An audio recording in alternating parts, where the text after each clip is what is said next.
સમાચારને વિગતવાર જોઈએ તો બનાસકાંઠામાં ચવાણામાંથી ગરોળી નીકળ્યાનો દાવો કે જ્યાં થરાદ પંથકમાં ચવાણાના પેકેટમાંથી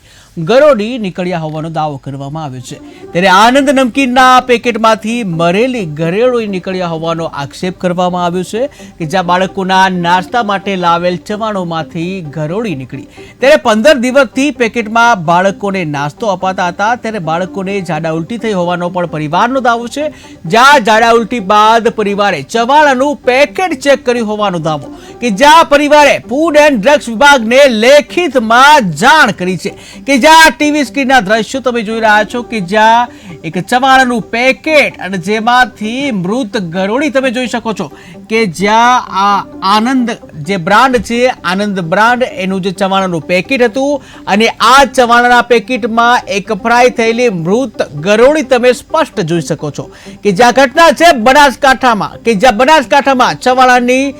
જે પેકેટ છે એમાંથી ગરોળી નીકળ્યાનો દાવો કર્યો છે કે જ્યાં ચવાણાના પેકેટમાંથી ગરોળી નીકળી હોવાનો દાવો કરવામાં આવ્યો હતો, ત્યારે આનંદ નમકીનના પેકેટમાંથી ગરોળી નીકળી હોવાની જે વાત સામે આવી છે, ત્યારે જે કહી શકાય વધુ એકવાર જે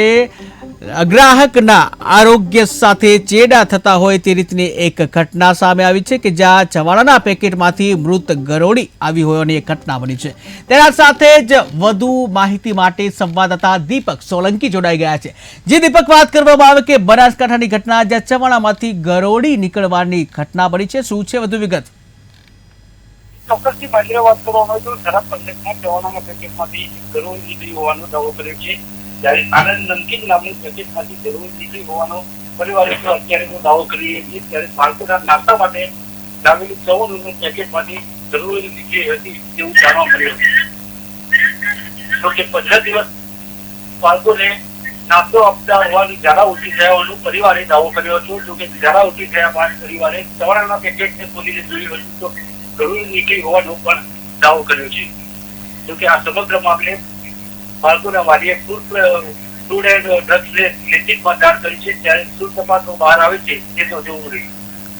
જી બિલકુલ દીપક, વાત કરવામાં આવે કે જે ચવાણાના પેકેટમાંથી ગરોળી નીકળવાની જે ઘટના બની છે, ત્યારે આ અંગે લોકોને કોઈ નુકસાન થયું છે? કોઈ જો ચવાણું આરોગ્ય હોય અને કોઈ નુકસાન બાબતના કોઈ સમાચાર? બિલકુલ વાત કરવામાં આવે તો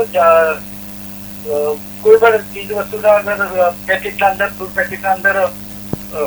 જીવજંતુ તો બહાર નીકળવાનો સામે આવતી હોય છે ઘટનાઓ, તો અત્યારે તો સમગ્ર મામલે ફૂડ વિભાગ તપાસ કરી રહી છે। જી દીપક, સમગ્ર માહિતી બદલ આભાર। તો બનાસકાંઠામાં ચવાણામાંથી ગરોળી નીકળવાની એક ઘટના બની છે કે જ્યાં થરાદ પંથકમાં ચવાણાના પેકેટમાંથી ગરોળી નીકળ્યા હોવાનો દાવો કરવામાં આવ્યો છે, ત્યારે આનંદ નમકીનના પેકેટમાંથી મૃત ગરોળી નીકળ્યા હોવાનો આક્ષેપ કરવામાં આવ્યો છે, ત્યારે 15 દિવસથી પેકેટમાંથી બાળકોને નાસ્તો આપતા હતા, જ્યાં બાળકોની ઝાડા ઉલટી થઈ હોવાનો પણ પરિવારનો દાવો છે, ત્યારે પરિવારે ફૂડ એન્ડ ડ્રગ્સ વિભાગને લેખિતમાં જાણ કરી છે। ચવાણો લાવ્યો તો 2 પેકેટ છોકરાઓને નાસ્તા માટે, તો તેનામાંથી 2-3 દિવસ નાસ્તો કરી છોકરાએ અને ઝાડા ઉલટી જેવું લાગતા મેં પેકેટની તપાસ કરતા જોયું કે ડેટ બહારનો નથી ને, તો પેકેટ ખોલીને જોયું તો ડેટ બહારનો તો નહોતો, પણ અંદરથી એક ગરોળી ફ્રાય થયેલી નીકળી હતી અને તેની અમે જે દુકાન માલિકને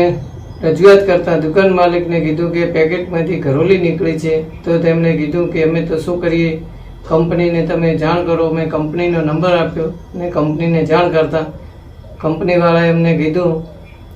કે અમારામાં આવું હોય જ નહીં, તમે કાંઈક કર્યું હોય તો તમે જાણો। એટલે મેં કંપનીવાળાને કીધું, કંપનીવાળા કે તમારાથી થાય તે તમે કરો ને અમારાથી થશે અમે કરશું। તો અમે ગ્રાહક સુરક્ષામાં જાણ કરી અને ગ્રાહક સુરક્ષાવાળા અમને ફ્રૂટ એન્ડ ડ્રગ્સનો કોન્ટેક્ટ કરાવતા અમે ફ્રૂટ એન્ડ ડ્રગ્સમાં ફરિયાદ કરતા, એટલે ફ્રૂટ એન્ડ ડ્રગ્સવાળા આવી સેમ્પલ લઈ જતા આની તપાસ